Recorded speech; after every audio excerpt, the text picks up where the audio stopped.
for being here so bright and early. Appreciate it. I am going to kind of introduce the session. My name is Robin Sullivan. I'm an instructional designer with the University of Buffalo. I think our section is down Buffalo State, but their sister college.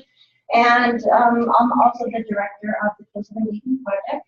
We have a great panel to talk to you today about how the different campuses are using TOEP in different ways. So we have campus leads, fellows, participants, awardees, and other people in the audience who have been a part of the project. So I think I'm just going to turn it over to Sheree.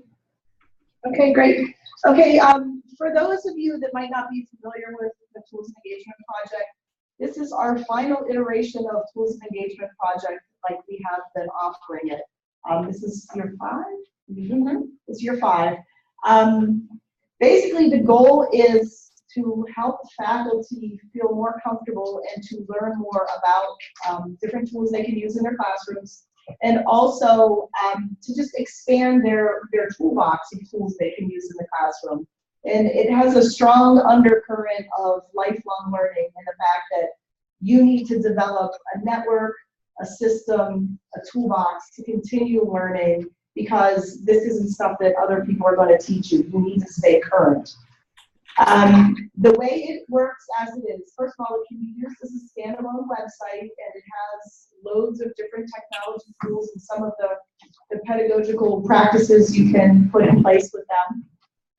We start, when the people are actually participating in the program, we start with a lifelong learning section, which sets them up to understand what you need to do to become a lifelong learner and continue your learning process past the TOEP timeframe. Then after they do that, they post to our Google Plus community. And in the Google Plus community, there's other people in there who respond to them. And it helps them grow in a supportive environment and share what they've learned with other people. And then what we ask them to do is to complete 3 discovery learning activities on other tools that we talk about in the program. And then their last thing to get their badge and to be able to compete for the year-end professional development awards is a reflection summary in the community.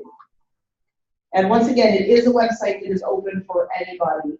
So it is available for, if you're not going to be there during an active participation session.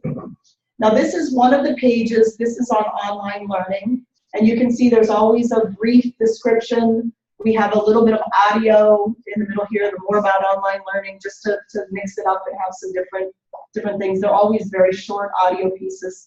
And then there's another page that would take you to discovery resources and discovery activities. It's also linked to the page where you go and fill out a form to earn your badge. And then we also link to current research on that particular topic.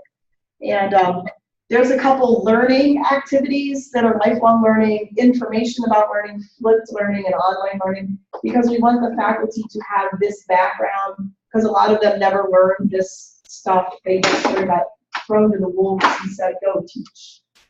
And then these are the tools that we have. We take tools away, add tool groups, depending on what the current, the current climate of educational technology is. And here are our participating campuses. This is for this go-round that we just finished up. Now, the other thing that I wanted to mention to you all is normally Robin and I and whoever else is working as the central team comes up here and talks. But this year we wanted to do something a lot different. We wanted to show you how different colleges and universities use it on their campus and how they promote it, how they form groups around it, and just how they, because yes, it's out there online and you can connect to everybody throughout SUNY who's a participant, but how can you sort of in your campus maintain it and create like a community around it? So that's what we're going to do now.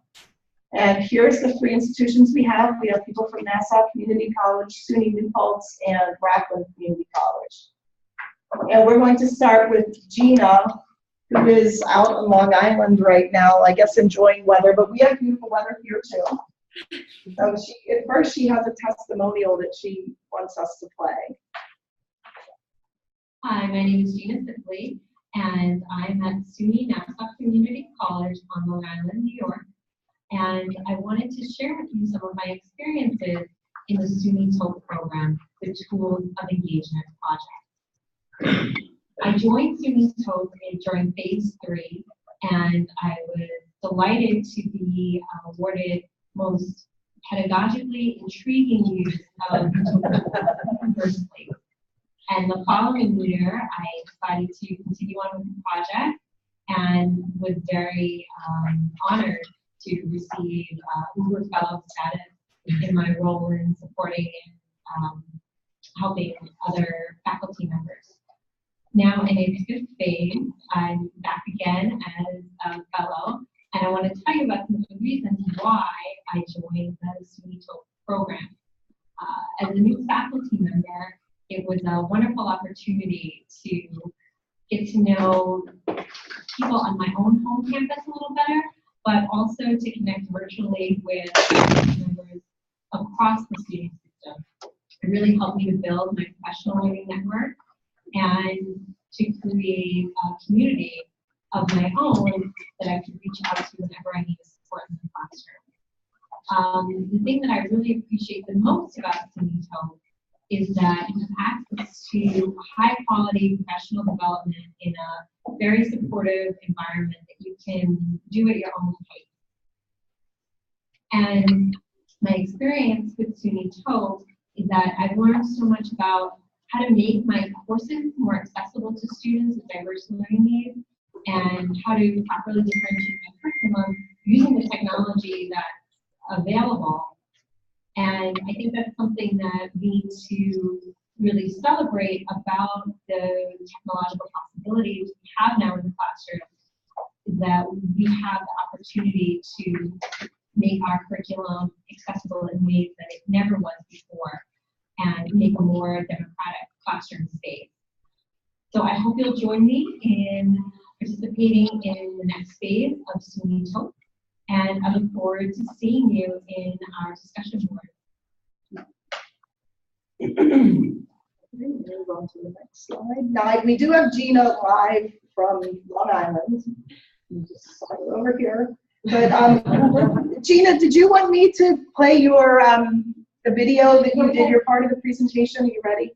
I mean, I can, that sort of walks through the slides. I'm happy to do it, walk through the slides now if people can hear me and it's comfortable. If not, you can play my video and I can just answer questions at the end, whatever works better for the dynamics and the acoustics in the room.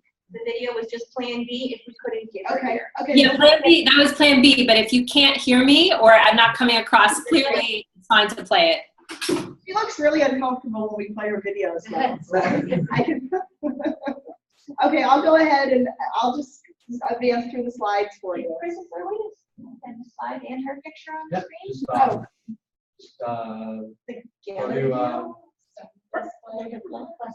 You gotta share screen. Or does It's she- gonna be small on the screen. I guess I could just desktop one, right? Okay, she's over here now. Now, if you hit the big square on top, it just here. Then up on the right, if you go scroll over to the three videos. Okay, but we want to see this. Yep, go to the slide. big square. On the top, right there. Yep, click on the big square. There you go. Oh, okay. I see what you mean. You can make that smaller. As we learn. We're gonna put you over here. This is part of the monument. We did this on purpose. Okay, so this would have been her video, but since we have her live, I will advance through her slides. Thanks so much, Sherry. And you'll be advancing the slides through the presentation, or I should be doing it right now on Zoom? When you want me to, let me know in some way. All right, that's great. So I'm so happy to be able to meet with you virtually here. That's, to me, has been one of the profound benefits of the SUNY Tools of Engagement project, is the ability to have ongoing professional development that is not only at my own pace, but I'm able to work with quite flexibly in terms of geography. I can be anywhere and be a part of this community. And as someone who is a relatively new faculty member, somebody who's working full-time at Nassau Community College on the tenure track while getting my PhD, while raising a toddler, these three things together make SUNY TOEP the best place for me to invest my energies outside of my traditional roles. And I want to talk a little bit about some of the ways that Nassau Community College has tried to recruit new members and grow the program a bit on our own campus. There are sort of three areas I want to focus on. The first is discipline-specific outreach, followed by the targeted collaboration that we have with pre-existing on-campus professional development, and the brand-based visibility that emerges from these two activities. Next slide. Thanks so much. So this image here is just an example of some of the informal outreach that we've done through discipline-specific initiatives. In my department, I teach in the reading and basic education at Nassau, which essentially is two programs that are housed in the same department, and we're also very closely aligned with Student Personnel Services, an SPS department. So what we decided to do as part of our outreach as TOEP fellows was to really try to target individual departments. Gail Delaporte, who is at Nassau Community College and is the full-time fellow for SUNY TOEP, she, along with Cheryl Novins, who is about to be the department chair of reading and basic ed and also the coordinator for distance education, they reached out to me and said, because of your involvement with SUNY TOEP and your role as a volunteer fellow, it would be great if we could put together a outreach that's just for our department and our neighboring departments. So we created an opportunity that was both an information/registration session, and we made sure that the group was limited to people who work together on a daily basis, see one another face to face, and might be interested in how the content of the program might enhance their own teaching and learning. Next slide. Some of the particulars of this that made this successful were that we made sure to host it in the department computer lab, because every participant that would have one-to-one access to a computer, we had two fellows present, and I was able to sort of talk about the content of what I learned, how I applied it to specific things in my basic education English courses, and there was another fellow able to assist folks with the actual registration process and getting them on the computer and getting them comfortable.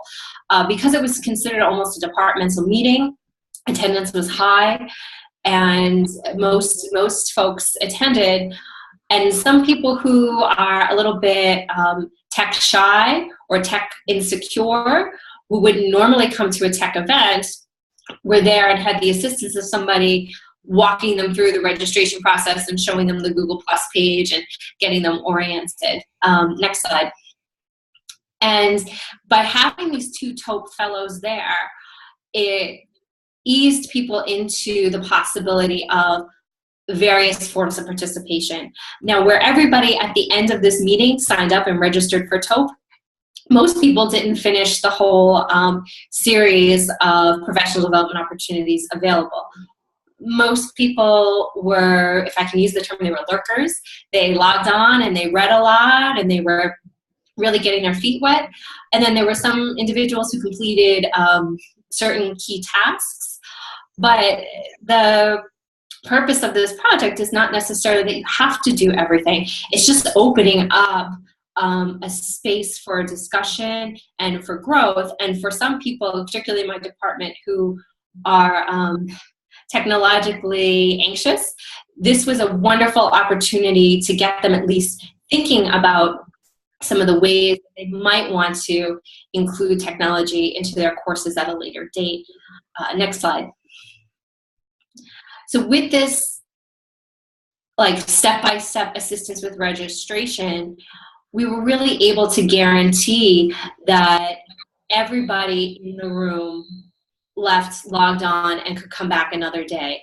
And the aspect of having 2 people, I think, is key whenever trying to work through discipline-specific outreach, because I could be the content person for literacy and developmental English, and the other fellow, Gail, could be the sort of tech, how you log on and how do you make sure that you can find the Google Plus page every time you log on, particularly because at Nassau Community College we do not have Google Apps for Education for the professors.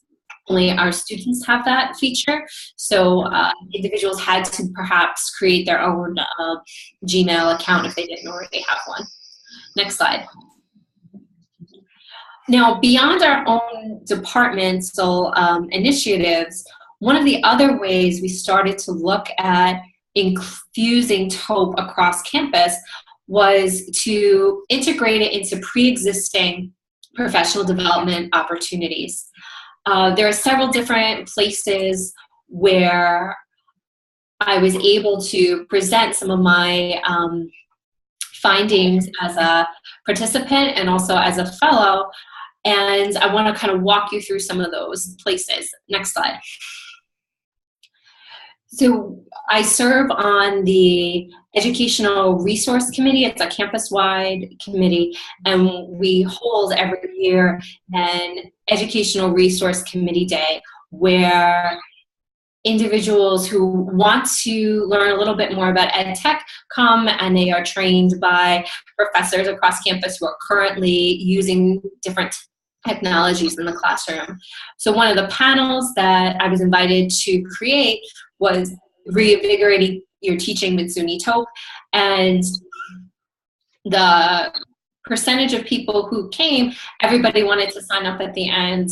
Everyone was excited about what possibilities exist for them as a instructor from a discipline different from that of the presenter. So even though in reading basic education, I'm talking to individuals in physics and in biology, and that opportunity to kind of talk more about the program in a global sense really starts to build connections across campus. Next slide.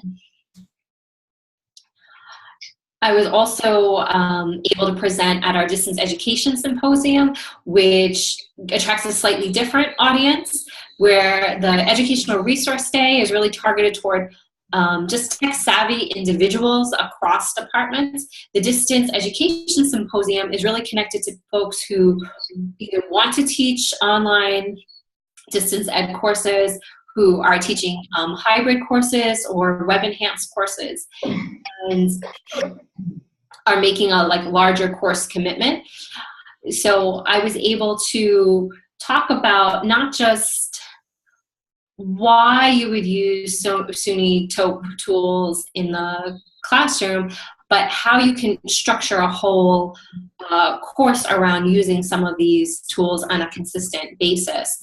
And by sort of giving slightly different presentations to different ongoing professional development communities, we're really starting to infuse TOEP into a variety of spaces where faculty keep encountering it over and over again as they go through professional development. Rather than going to a TOEP-only event, it's just that TOEP is a presence across a variety of different activities. Next slide.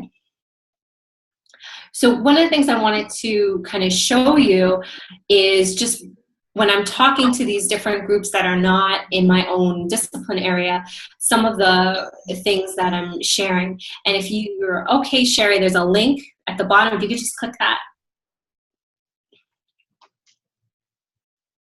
Okay, so I'm not doing this whole presentation. I'm going to go kind of quick through just a couple of things, but if you click on the next slide, the number 2 slide, one of the things that I really focused on with these groups is this idea of how I use SUNY TOEP to build a BYOD, a bring your own device, classroom.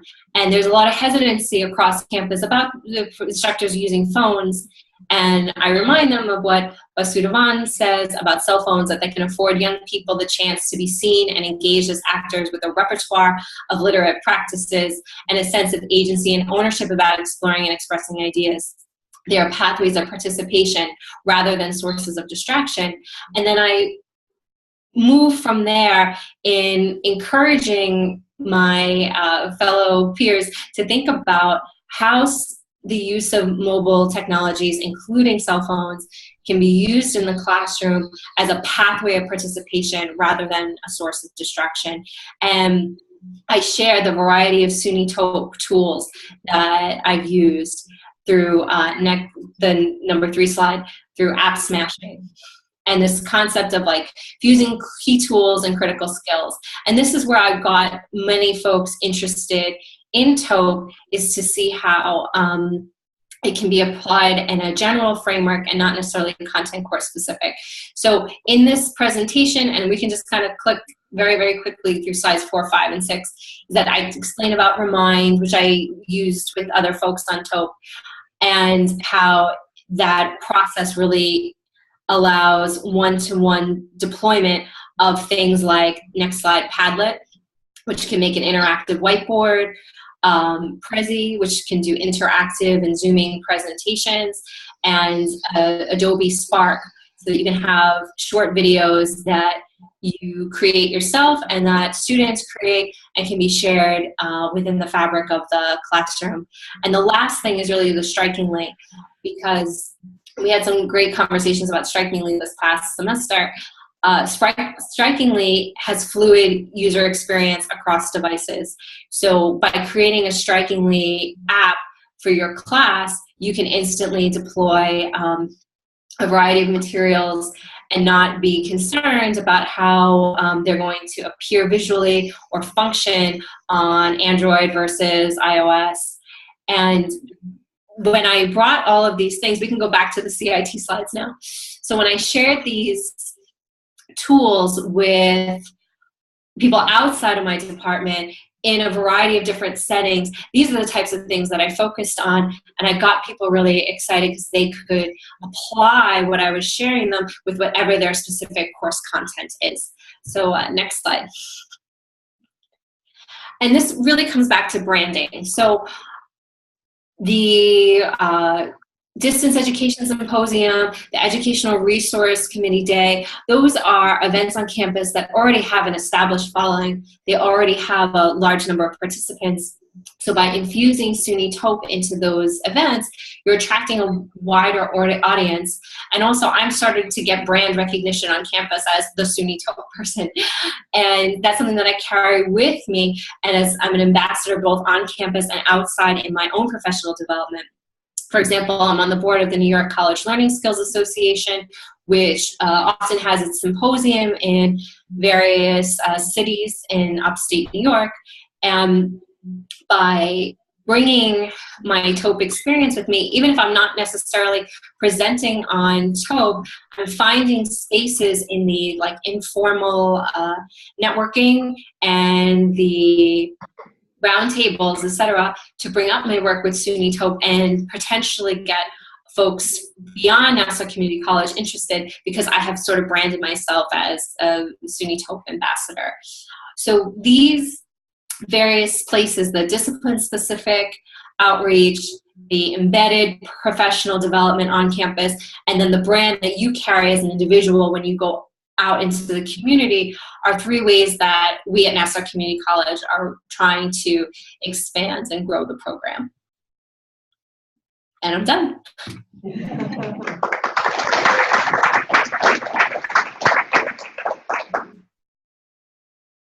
Okay, and now we're going to pass it over to our team here from New Paltz. Yes, Rachel.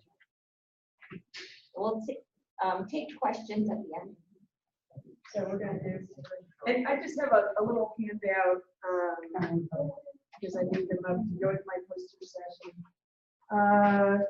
So following up now on what Jerry and Gina said. I think a very important thing is this idea of lifelong learning, because we don't really have a choice.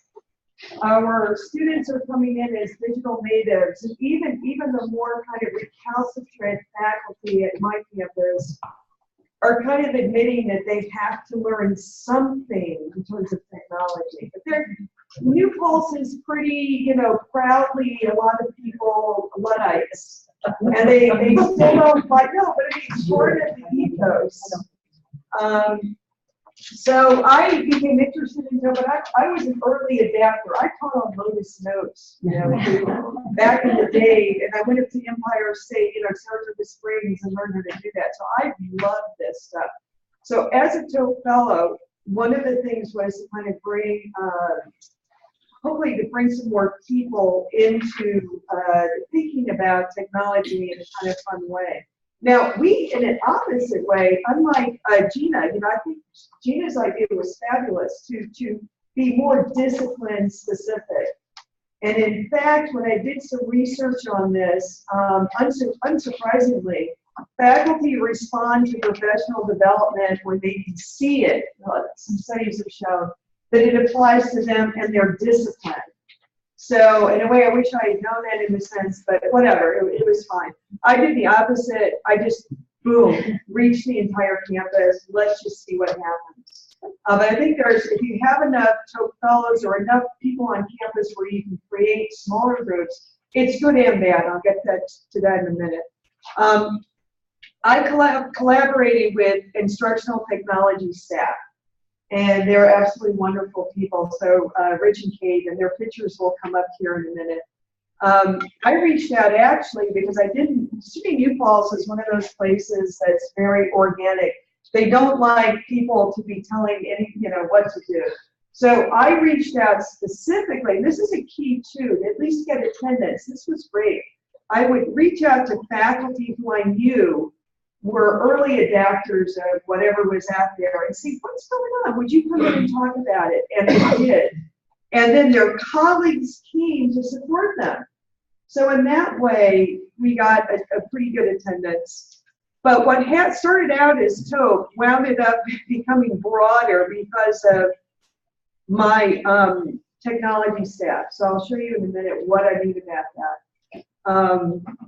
So I sent out a campus-wide call across all the schools and disciplines.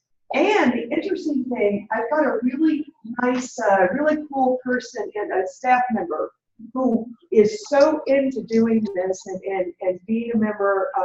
She's going to try being a real TOEP member. But she is faculty / she does something with HR where she's training people. And she really likes these educational technology tools. And I would say, don't neglect your staff. Your professional staff might be very interested in what you're doing. These were people from across academic ranks and all experience levels. So the call goes out. We've been doing this now for an academic year. All right, so here's my staff. I mean, not my staff, my friends that said that they would work with me, and they bake cookies. This is another thing. We have foods.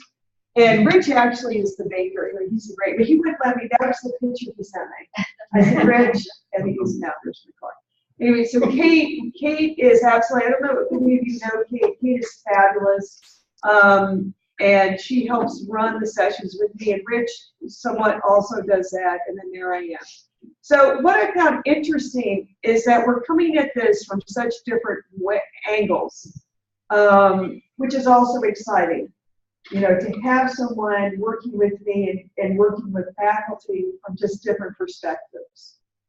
So we chose a neutral site, not neutral, but we have a teaching and learning center that is renovated and has technology, but not computers. It's not a computer lab, but when I was listening to Gina, I thought, wow, that's exactly what we should have done. We should have broken out all those, I don't know why I didn't think about that, broken out those laptops and put them on the desk and walked them through the sign-in. I realized I'm not a good salesperson because I'm like, well, you can't do anything wrong. I should have said, oh, everybody, And I think had I done that, And when I go back this fall and we bring this group and get it going again, I'm going to do that. I'm going to take out those laptops and be very excited about not everybody let's sign up.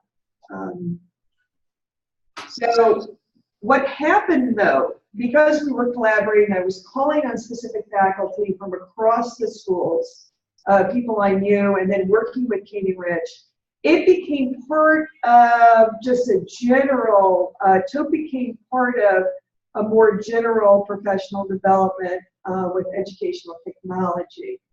And, that was good for us and kind of bad for TOEP. I mean, we kind of lost a little focus with that.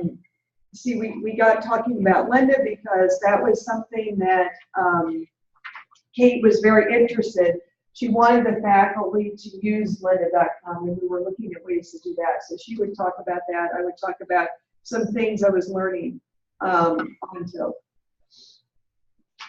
And it then began to continue to become this kind of low-key brunch. And it was held on, we would hold it mostly on Wednesday morning.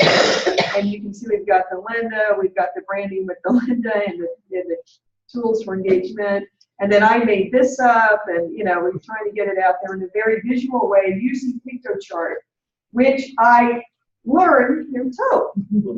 So, PictoChart was great in all of this. Now we're going to also have, because people couldn't make the Wednesday, some people say, well, I'd like to go on Tuesday afternoons. And now we're going to also have the EdTech Tea. Okay. So what did we learn about professional development and getting people, getting the faculty and the staff even interested in professional development?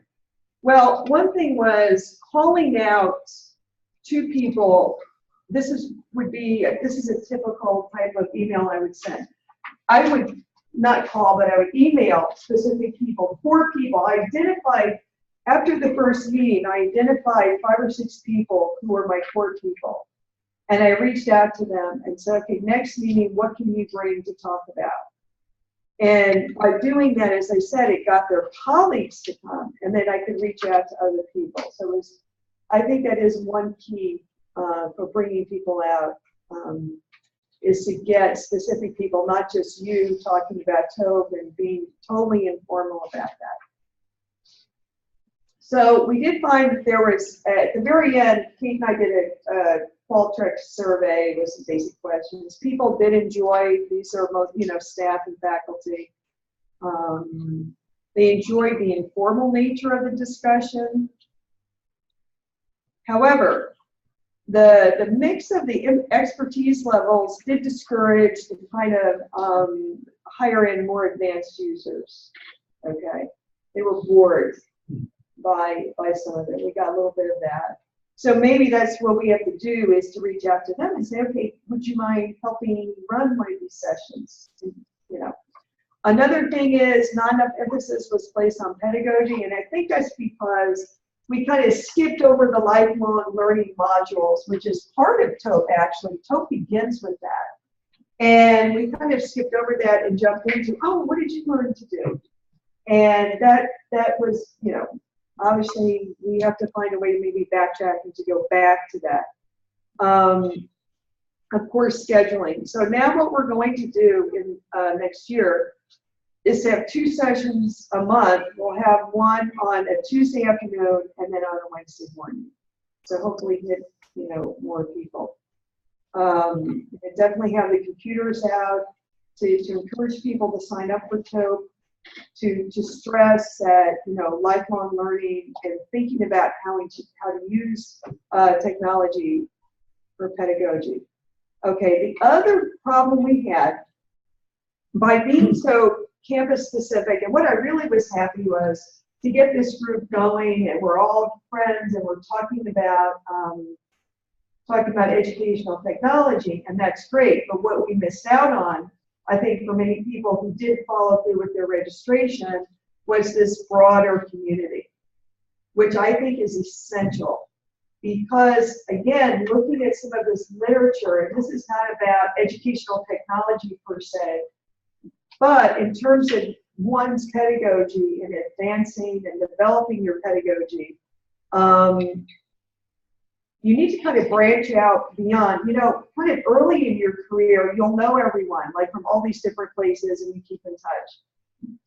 But as you get into year 10 or year 15, or with me, year 20, you kind of have your group of people you're used to interacting with, and they may come in and do peer critiques of your courses and so forth, but it's a limited group.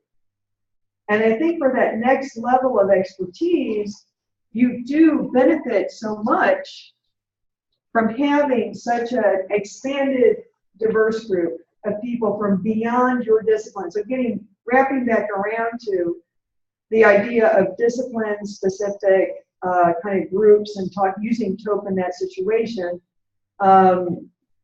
there's a plus and a minus, because you're losing the cross-campus discussions. And I learned a lot from just reading little posts on Google, you know, from like someone in engineering.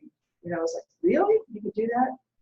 So, you know, I'm hoping that this will all inform what we do next year. We're going to continue with the campus group, but then put more emphasis on the TOEP and see how we can develop this.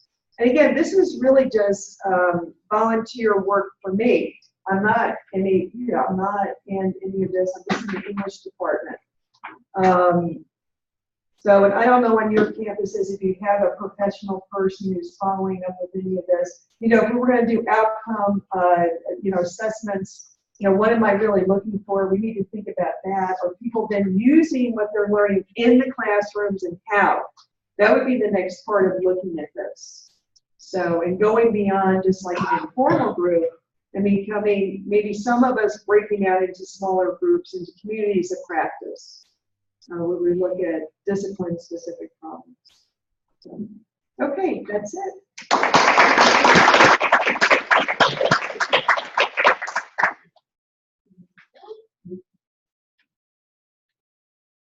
Good morning, everyone. I'm here to talk. I'm standing right in front of an island. I'm here to talk, but only briefly. You've heard how TOEP works on 2 campuses. Happily, I have the pleasure of bringing with me Talia Lipton, who's sitting right up here, who will also give you a taste of what it's like to be practicing TOEP in the classroom. Okay, on what? So, most of this you've heard, and I'm going to go briefly. It was about getting the word out. Fortunately, the TOEP leadership team provided a lot of good marketing materials that I was able to send out. So we had flyers and posters. One of the fellows, is there a liaison on here? Yes.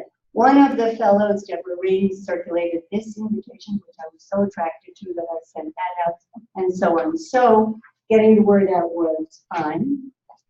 We had meetings, as you've heard. We've been with TOEP 2 years, phase 4 and phase 5. This was our first meeting 2 falls ago. So there is I'm co-director of our Center for Excellence, so we're kind of integrating with our Center of Excellence. So the center sends out messages about what's going on each week, and this was our first TOEP meeting. Of the, 8 people who are sitting here, 4 of us continued with TOEP. The others, did I mention any men who continued? I did not, sorry. Did not, but 4 of us continued and are still with TOEP this week. In addition to the meetings that we had in the beginning, before TOEP launched, introducing it, when TOEP launched, on the 3rd one, that semester, what did you do with it? And then the next semester, what are you doing with it? And you better join now because this is the last day for joining this year. And what are you doing? And at the end, we kind of had a celebration with the goal, of sharing with everybody. Also, at the end of each semester, we have a professional development week with 30 or more presentations, and 1 or more of them will always be TOEP related. I'm sorry. So, I went way too quick. Yeah. So, this is the most recent one, as it turns out. So TOEPers had the opportunity to perform as part of a panel, to get together as a panel and share what they were doing from different disciplines. We also had some local conferences that we, again, were able to have panels of TOEPers participate and share, again, a variety of different ways that they are using TOEP and share it with the larger local community. Rachel and Gina perhaps both mentioned the Google Plus community. Like Rachel, I found it very inspiring, and it was a way to find out what my colleagues on campus were doing, as well as reaching out across SUNY. One of our colleagues said in a testimonial, said, you know, I could talk to my people in my department about content, about my discipline, but though not everybody is interested in education technology. So this gives me a link into people, like-minded people with great issues, and I thought that was worth for me. This is this year. These were all of our badge earners this year. I want to point out Talia, who we will see more of in just a moment. And the one guy, the representative male, Tyler, who is our CAD instructor, and you'll see more about him in a moment. And so incentives, why did people get involved? They got involved because of the joy of what they could do, what it generated in their classrooms, and I imagine you'll hear more about that in a moment. But they also got involved because of the badges. That is to say, there was some official recognition, some visible recognition, something tangible they could put in their portfolios, and it was a little credit. And they enjoyed participating in panels, right? Another opportunity for them. So those were all incentives. But this year, thanks to we had an additional incentive, which is to say that each of our badge earners went away with that. I don't know if you could tell what it is, a phone stand. They put it on their smartphone, and being a CAD instructor, he made it with his own 3D print. So everybody had a little take home. Every badge earner had a little take home. Yeah, word of mouth I think was key. I think one faculty member maybe probably talked about it. The other faculty see the excitement that it generates, and they, I'll have to try that. I highlighted Rachel also had on her discussion. Did any of you attend Kathleen Grayl's presentation? Because she also mentioned Kahoot is, as I think you'll have a chance, some of you will have a chance to see, kind of a very catchy, well, I'll let you. So, on our campus, kind of in summary, what's it doing now? We have an occupational therapy faculty member who was amazed and delighted to see what her students were able to do when they worked in pairs of two, I believe, on wikis about a topic. Our nursing folks are using simulations and expanded that through her involvement in TOEP. We have a science prof who, through TOEP, found Merlot, through which she found an online course, most or a lot of which she is using. We have folks in paralegal, speech and business, and others using things like Kahoot, Quizlet, Jeopardy, and gamification, in other words. I think primarily for review, for going back over concepts that we have. English badge earner who's using it for e-portfolios. Chemistry prof who's using Office Mix. Do anything know what Office Mix is? Do any of you use the Microsoft Office Suite? Well, Office Mix is a free add-on that you can use if you're a PowerPoint presenter and you want to add interactivity to your PowerPoint. You can add quizzes and other forms of interactivity to your PowerPoint. They help to engage the students.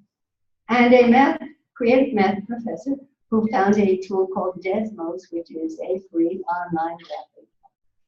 So as you see, we have it in use in a variety of disciplines throughout Rockland Community College. So with that, I am delighted to introduce one of our first prize winner last year, Talia Lipton, who is an instructor.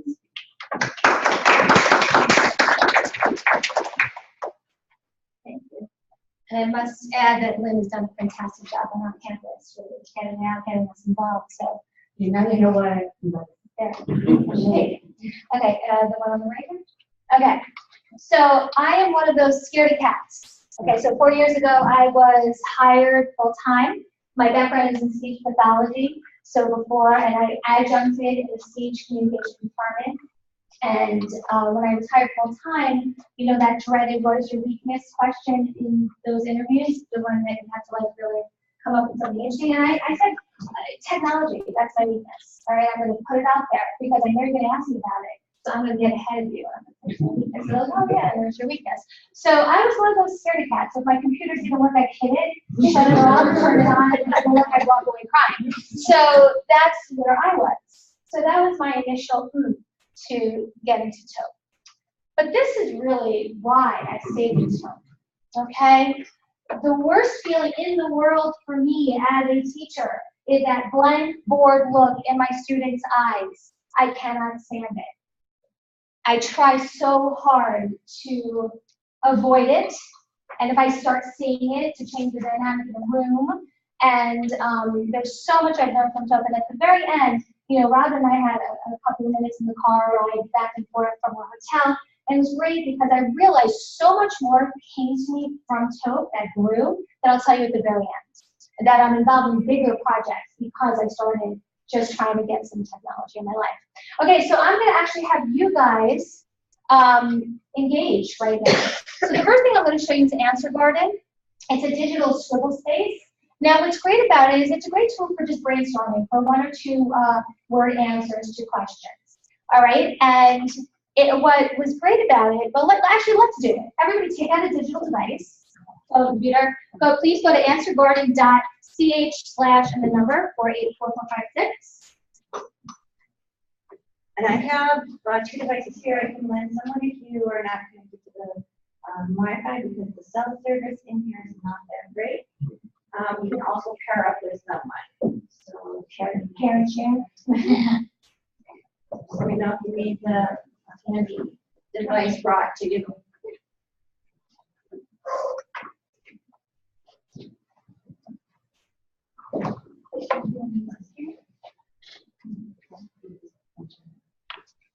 So when you see the question, please just answer it. And let's create our garden. Let's plant the garden.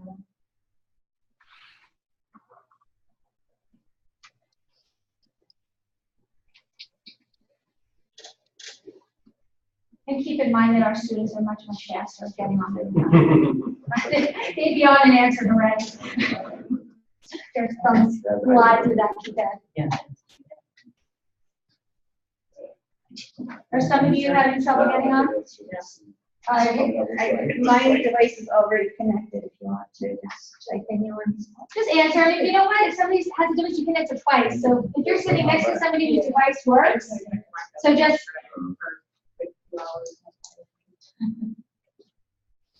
You can answer twice if you're sitting next to somebody whose device does work. You can ask them to throw in your answer.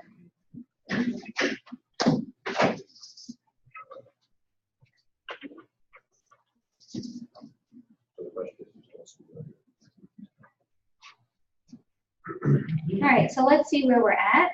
Let's see if I can click here.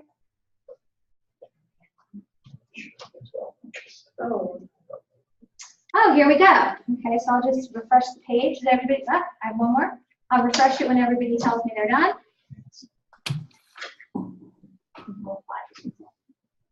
Control F5. I always use the silver thing at the top to refresh. This one? Okay, we all in? Refresh. Okay, so as you can see, all the answers come out: University of Buffalo, Buff State, Rockport, Empire State College. So what you're seeing here also is that there's more of us from RCC, and the second most representative is Rockport. So the more answers you get that are the same, they get bigger. So one of my colleagues had a great point. She said, wow, you know what, those sequential courses, you know, the 101s to go to 102, they're like, oh, well, how do you know how much they've retained from course to course? Well, you can throw up some answer gardens in the very beginning of the semester and ask some questions just to see where your students are at when you have these sequential courses. And what's great is it's anonymous. So those students who are afraid to try to answer the questions, they don't have to be afraid. They're anonymous, okay? So they can throw up answers and, you know, tell them that Benson, Nassau, so that's great. Okay, now let me, how do I click? Oh my goodness, I don't want to click. How do I get back to it? So, yeah, that's it. Okay, so that's one tool, just a quick little fun tool. Another one is Kahoot. You've heard of Kahoot. How many of you have done a Kahoot in your life?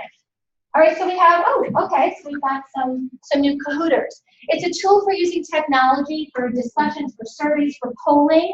It's game-based, multiple choice questions. There's other applications on there, and a couple things I've learned recently through our CIT is that it also gives you back some analytics. Like you can see who's, how many questions are answered right, how many questions are answered wrong, and it's really quite amazing for assessment. You can use it for assessment purposes as well. It's wonderful because it's, well, you know what, let's do it, and then we'll talk about why it's cool. Okay, so please go to kahoot.it.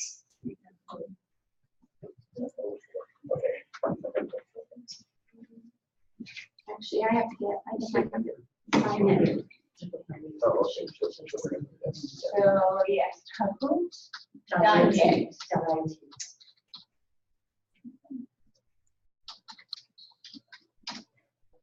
wait for further instructions. Okay, and hopefully it won't be so loud. It's just a fun little one. Just a couple questions about organic chemistry.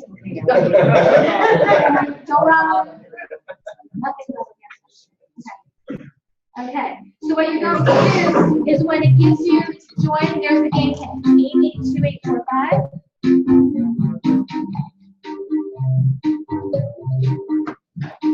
And the other beautiful thing about this is it is also anonymous. You put in a nickname, and it does not accept naughty nicknames, by the way. It's been tried. They reject naughty nicknames. Although some of the naughty nicknames that my students are coming up with, like, doesn't even recognize that they're naughty, so, you know, it's fun. They get a chuckle. It's okay. You know, we're all adults.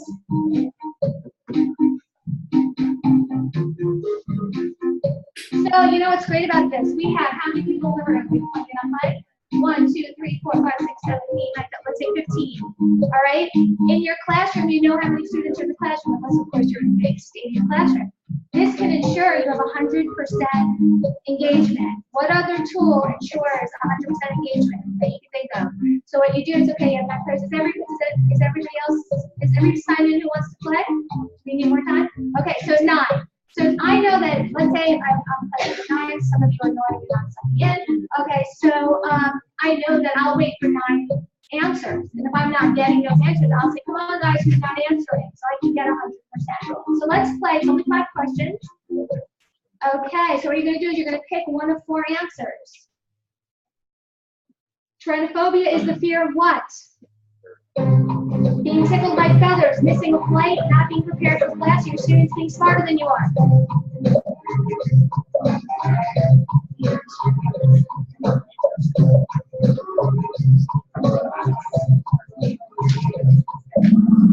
Being tickled by feathers. Okay. Now, do you see your reaction? I was doing a review for a speech pathology class that I teach. And we're talking about Chomsky and Vygotsky and cognitive development and language development, but my classroom was hooting and hollering. And I had somebody walking past the classroom saying, what's going on in there? I was like, oh, we're doing a midterm review. Like, are you kidding me? So that's what we want, right? Okay, KJ, wherever you are. Okay, now this also, but you don't have to tell us, okay?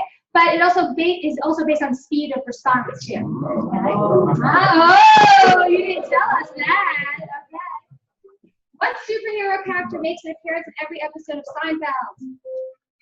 Spider-Man, Wonder Woman, Superman, or Batman?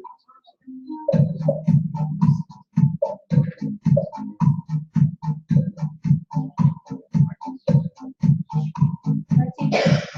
Cooking for me. Those who watch Seinfeld will know that. Okay, only 6 of you answered. That means 3 of you did not answer. So that I would say, come on guys, let's go. We need everybody answering. So it is Superman. Okay, this university currently boasts the highest tuition fee in the nation. Hint, it's not a student. Sarah Lawrence, Columbia, Harvey Mudd, New York. How about you?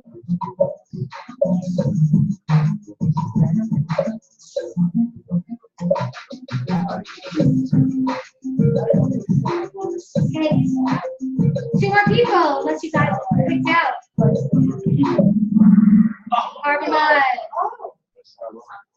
Oh, You know what? It does change.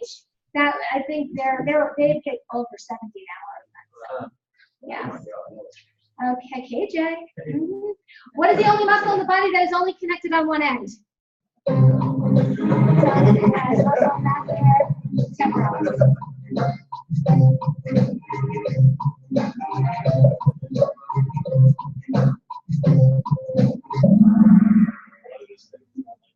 Yeah. Which animal testimony is the only one that is visible in a court of law? What halftime is cat pigeons time? What's nice is also you can see how fast the answers come in. So what's all the answers? Okay, so here we go. KJ, you're the winner.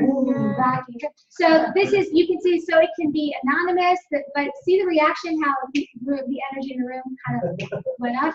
That's what you want, right? One of the things I took away from TOEP as well was watching the 8-minute lecture. I'm sure you've all heard of that, and it's kind of true. After about 8 minutes of being up here, right, you start losing up. So we have to get them moving. I'm a big believer in getting my students moving physically. Okay, get up. Okay, you move here. You're going to work with her. You're going to work with him. Let's go. Get them up and moving. Get their blood pumping. This was a cool tool as well with that. Have you heard of Facebook? Yes? I'm seeing some yeses and no's. Okay, Facebook is a fake Facebook page. So what I found, it's not an interactive one. It's something that it's not like everything can go on a Facebook. I found it from a site called classtools.net.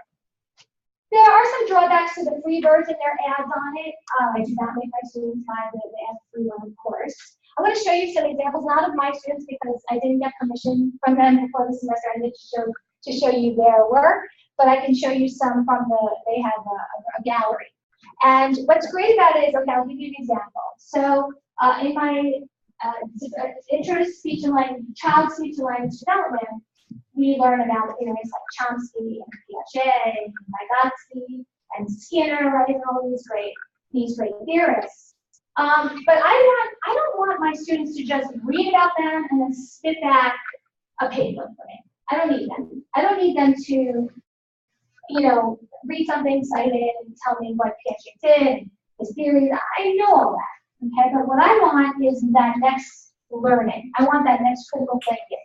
Well, why did Piaget and Vygotsky? What's the difference? How would they respond to each other on a Facebook page? So Piaget puts up his theory. How would Vygotsky respond to him? What would he like? Who would Piaget's friends be? Who are his contemporaries? Right? So it could be used for fiction or non-fictional characters, and they still have to research because I give them a rubric of what I'm looking for. You can't just throw up a couple things and get the A, right? You have to give me 15 facts, 30 posts, 2 responses to each post, but some of them get pretty creative. So I'll just show you the gallery, and you can go and play on it. This is the actual Facebook gallery. So I think let's say Genghis Khan, right? So, right, you could upload pictures, okay? About. So I require 20 facts about. So that's one way. You can upload videos, events in the time, dislikes. I like this: dislikes losing, China, peace, likes women. See, and they get funny, they get creative. Okay, their enemies, friends, who would be their friends. So I do this with theorists. You could do it with anybody. You can do it with literary characters. You can do it with pretty much, your sky's the limit with this. So now Genghis is posting. Okay, and now there's responses to his posts. So again, I'm not going to sit here reading it to you, but this is just one example of a fake book. Yeah. Just a quick question. So, say to them now, don't just copy and paste something from the encyclopedia, world encyclopedia. Well, how do you say don't just copy and paste to a research paper as well? So you could tell like what's in their voice, and I allow them if they are coming up with things that they do on the conference Just site. to do it. Yeah. but in an ethical Yeah, I mean, way. but what's nice about this is they don't feel like having, Right. but they like having their own voice. So they'll use the language they'll use with their friends, like, hey man, I totally don't get why you're saying that, private speech does not affect child language development. It totally does. Right. And that's what they're like, but you know what, great, because then they know the concept, and it's in their own voice. And and they go back and forth, and they'll do things like, Dad, I'm so proud of you, kind of from one of their children, or hey guys, I just got a promotion to the head of the whatever department, or I just got the Nobel Prize, or whatever. So it's in their voice, so you can tell the difference, right? And especially in this. So no, so it's not to replace a research paper, absolutely not. But this is a great tool, and what I've gotten was way more. I get like stack. When I had them printed out just in case, they can't access it. Just in case, I'm like, you know what, print it out just to have your copy. I'll get big books because they're like, oh, I just kept going. I mean, really? What's the first thing they ask you? How long does that research paper have to be? Can I do 18, font, triple spaced, and they give you, a bare minimum. But this, I get lots and lots of info, and they're into it. So that was fun.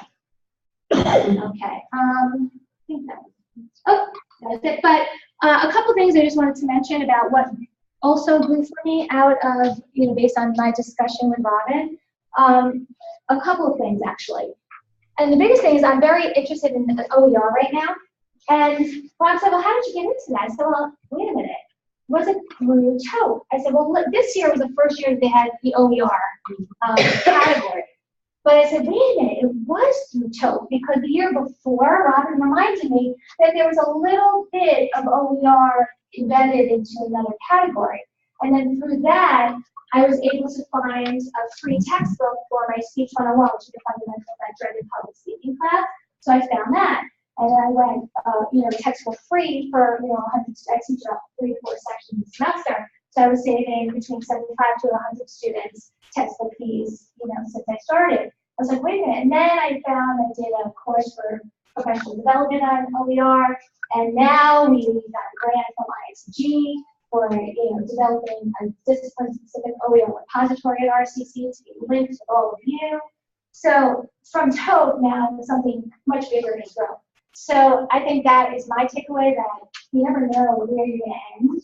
Let's just get started. So, thank you.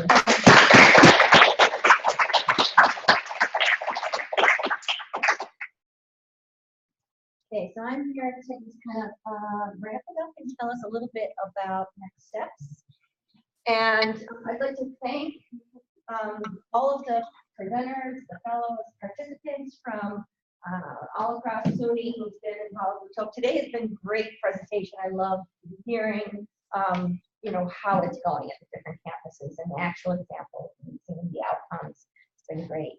I also want to tell you just a little bit about some research that we've been doing in the 5 years that TOEP has been running. We've been collecting data, pre and post survey data. Also the community aspect kind of organically grew. So we've been collecting some of the text with participant consent and doing some analysis on that. And part of I have a couple graduate students at UB who are helping with that analysis. And these are some of the findings that from some of the summary posts that have kind of recurred over and over again, that there is evidence of immediate implementation of the tools, and also plans to implement the technologies within the classroom. Also, we've seen that everybody talks about, I'm going to continue. It's not a one-time deal. It's something that they get in and they, continue and they learn and they come back and they share and they grow, just like we hope everybody does. And then vicarious learning through the experiences of others. Definitely how TOEP has become so successful is because everybody that's in the community says, oh, you tried that, but I tried this, and this is the response I got, and we want to make you think about it this way. So it's been really good to see that, and we're going to be putting together a paper on that to be published very soon. The next steps for tools of engagement, it's gonna look a little different. It's gonna be a little bit different, and we're hoping not to call it tools of engagement. There is a suggestion box right on the front page of the TOEP site, and I'll talk about that. We would like ideas for a new name and ideas of anything we should do differently or anything that we should think about as we're going forward. We've been awarded a new round of ITG funding to build on the successes of TOEP.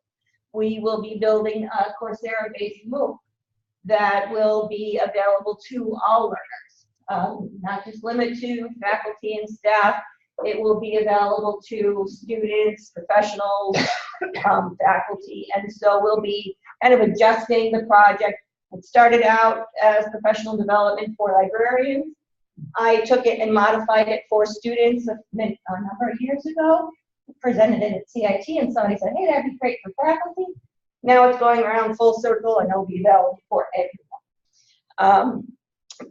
One of the comments about the project is that it's often tool specific, and so there's a couple other systems out there that cause you to figure out what is the objective, select those objectives, and then drill down to the tools that might help you. So if you're trying to get students to participate in community service or collaboration, global collaboration, what is your objective, and then what are some of those tools that might help you and the learners achieve that. Another big issue with the project is because technology changes so rapidly, that's why TOEP exists, but that's also one of the things that causes us the most amount of work, keeping that content up to date. So we have funding to hire a computer programmer, and one of the computer science faculty will be supervising to develop a wiki-like system that the content can be developed by the public, and then just like Wikipedia, corrected or improved, or uploaded down, these are the ones you really should pay attention to. And then in the Coursera forum, we haven't totally figured everything out there. We were just notified last week or so. There will be areas for targeted discussions.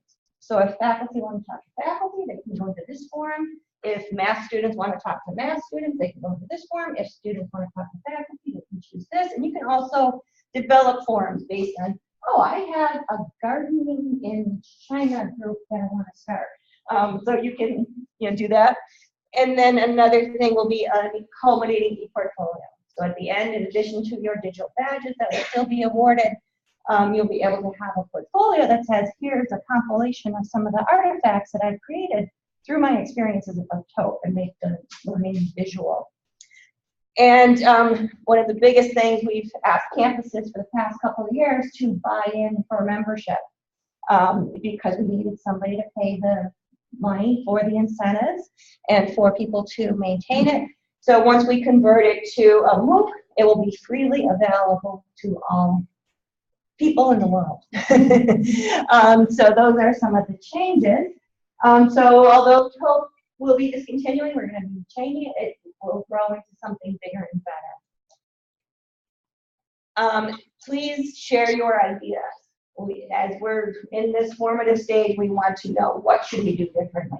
And we really want to know a really good name for this new project. So if you go to the SUNY TOEP homepage, there's a little yellow box on there. You can click that and it gets you to the 2-question survey. If you don't have an idea for names, skip that one. If you don't have any other suggestions, skip that or give us both. So with that, I just want to open it up for questions. We have a few minutes, and again, thank you all for participating. And we have Tony here, who's our facility, also representing Hudson Valley. So I don't know if you want to just do a quick mention of your campus involvement. Yeah, basically, Hudson Valley Community College, based in Troy.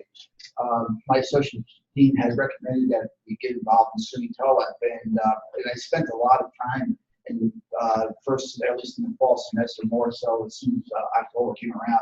Started offering introductory workshops for faculty involved, and then they were looking for incentives. And one of the things that we do through the Center for Effective Teaching is we offer 3 certificates, and one of them is for teaching and learning, where I thought about in discussion with the associate dean and her assistant, that we offer 6 credits for completing this whole project. And all of a sudden, people were getting involved as part of working with SUNY TOEP. We had, I think, 25 or 27 registrants, and we don't have much, at least aside for faculty. And I thought that was a pretty good start. And then next thing I know, we have 5 or 6 faculty members in spring completing their mastery badge.